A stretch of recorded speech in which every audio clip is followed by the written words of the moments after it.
So thank you, Alex, for being with us. And a little for the history. 22 years ago, 24 years ago, I was in San Diego attending the San Diego Soldiers course. And there I met Alex Castagna, and I asked him, okay, I admire you that you are here. He was as a speaker. Can I come to Milan to see you instead of coming to San Diego to meet you? Because I'm from Athens, and it's much easier. And of course, Alex said, okay, you can come anytime you like. And after that, started a relation, and I still consider him as my first mentor in arthroscopic shoulder surgery. And in the first course for arthroscopic shoulder surgery in Athens, Alex was invited. It was, I think, in something like 1999 or 2000. And he was the first foreign speaker to speak in Athens about arthroscopic shoulder surgery. So thank you, Alex, for all that you have done for me and for your Greek friends. I was one of his Greek friends for a long, long time, still. So my topic is about the way we do transosseous repair. And what is transosseous repair? I'm not the innovator of the instrumentation. This is the instrumentation that I use most of the times. Brett Sanders is the author and the innovator, and he is here with us. So I'm going to speak from this as a user of this implant and why I start using it. So let me see how can, okay. So transosseous repair is a way of repairing the cuff, and it has many advantages because it enhances the biology due to the holes that we do in the bone, and also it's a very strong repair. And this instrumentation is a very easy way to do it, and it's very efficient, and in my practice at least, it always you get the suture. Now, the first thing is to open a central hole on the tuberosity near the cartilage as if you were doing the medial row of a double row repair. It's exactly the same. So you get this and then you insert this instrument. It's a hooked instrument. You get into the joint, into the subacromial space by turning the hook upwards and then turning it. It's much easier.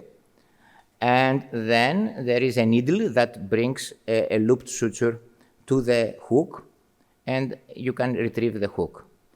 The problem with the main transosseous system is that you may lose the suture, and this is a very efficient instrument. Now, after that, you can put in a cannula this looped suture and use it for passing the sutures to the passing the sutures through the hole that you have, the transosseous hole, the transosseous tunnel. And then you can use any type of sutures or combination of sutures for repairing the cuff. And as we know, any chain is as weak as its weakest link. And in rotator cuff repair, at least at present, the weakest link is the connection, the interface between the suture and the tendon. So now you can do any combination you like. You can do a Mason Allen, you can do a looped suture, or you can you can pass a looped suture, or you can do a McStitch repair, a McStitch type repair. It's up to your imagination what you are going to do. To increase the connection between the suture and the tendon. Here we do a Mason Allen type of repair. And although you get a lot of sutures, having sutures of different color, and putting them in different portals. This is very important, especially if you are passing looped sutures, because if the loops tangle between them, then it's going to be a disaster. So we use a lot of small portals where we put the sutures for later use. And we have the central lateral working portal always. So this is how you can perform a Mason-Allen arthroscopic. And after that, the very nice thing with this transosseous repair that you can do anything you like to check the tension of the repair. The other problem with no is that you have to repair without tension. This is very important. So we say that double row repair is a transosseous equivalent, and we know that with a double row repair, the advantage is that we have better contact between the tendon and the bone, and a much more connections between the suture and the tendon. So you don't have to do a transosseous equivalent, you do a transosseous repair.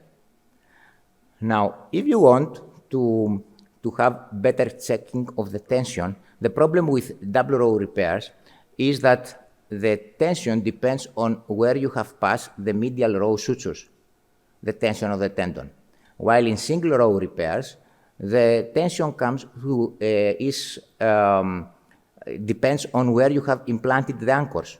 It's much easier in single row repairs to check to have control of the tension of your repair. And also with a transosseous repair, if you pass looped sutures and pass one limb of the loop through the tunnel and the other limb over the tunnel, you have a repair that brings the tendon to the holes. And remembering the open repairs, the initial idea was to do transosseous repair and then do a trough just after the cartilage in order to have good control of the tension. And also, as Snyder talked a lot about this, about how with a single row repair, especially a medialized single row repair, you can have a very good control of the tension to the suture. So, the other advantage of this system is that having a rather big hole in the bone, you can pass 3 loop tapes through the hole. This gives also an advantage of this repair. This is a transosseous repair with a loop suture. And you see that if you use looped tapes, then you can bring the tendon to the entry holes or the medial entry holes of the tunnels. This is not also an original idea. Laurent Lafosse is notorious for doing a lot of loops with the sutures in order to increase the stiffness of the connection between the suture and the tendon. So, another advantage of so we have a type of repair that it is effective, strong, effective, biological active, and another advantage of this repair is the cost. The cost is much lower than performing a double row repair or any type of anchor repair. And this advantage allows us to do a lot of things that otherwise it would not be possible to do, because we would increase the cost too much. And so, for example,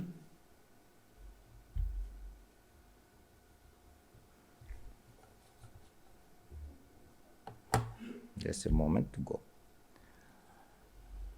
This is how it looks when we pass looped tapes. The third thing that it is very important when we do this type of repair is we have to tie the knots differently than when we use anchors. When we use anchors, we use as the post, we use the limb that it is through the tendon. But in transosseous repair, you have to use the post, the limb that comes out of the lateral exit hole of the tunnel. Otherwise, we are going to have a repair with loose sutures. This is very important because it's completely different than what we are doing when we are using anchors. When we are using anchors, we always use as a post for the knot tying the limb that goes to the tissue. In this way, in these cases, we have to use the limb that goes out of the lateral hole and try to put the tension in the direction of the tunnel that we have, so that to have a tense suture and tight knot after finishing the repair.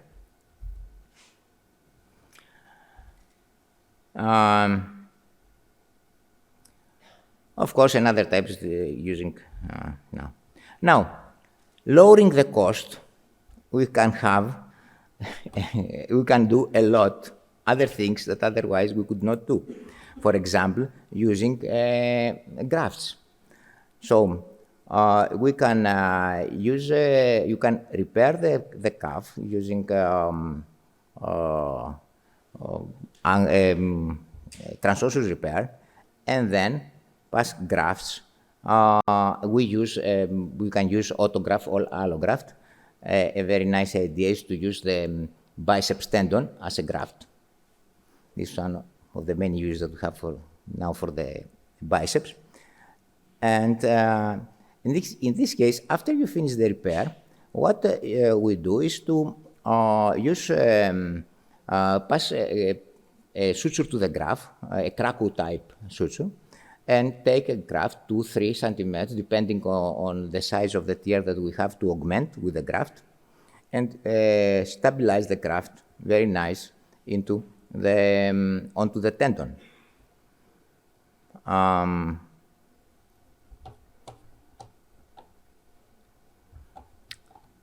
And this comes for grafts that they may increase the mechanical strength of the repair, like say biceps autograft or semitendinosus autograft. This also is an idea of Philippe Morodot,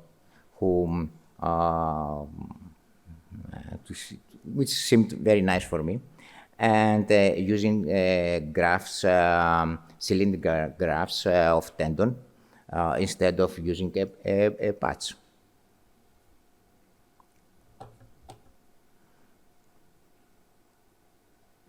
You can do a hybrid fixation using knotless anchors in order to stabilize the graft, or you can use transosseous repair, also the transosseous way of passing also the sutures of the graft,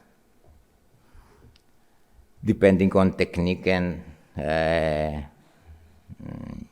familiarity.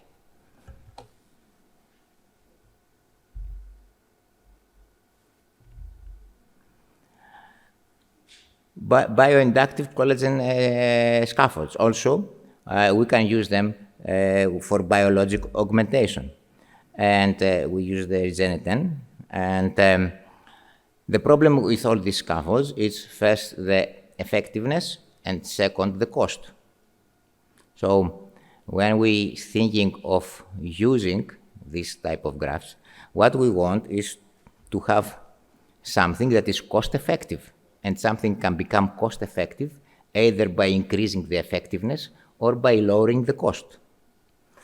And a transosseous type of repair lowers the cost. So give us the ability to use this type of repairs, this type of grafts. And by using this graft also, this is just for biological augmentation. It's a scaffold for biological augmentation. It has no mechanical properties. So by having Transosseus repair and then putting the parts on the repair, we can lower the cost by using only staples for stabilizing the graft to the tendon and not to the bone. And this is how we have modified the technique of using it, keeping in mind to be effective and less costly. And we stabilize the graft with needles, and then we put the PLLA anchors to stabilize the graft onto the tendon. And this increases the space that we have in order to put the anchors on the tendon. And second, it lowers the cost by not using the PIC anchors in the bone part of the tendon. We don't have any reason to. This is how it looks after we finish the repair. So,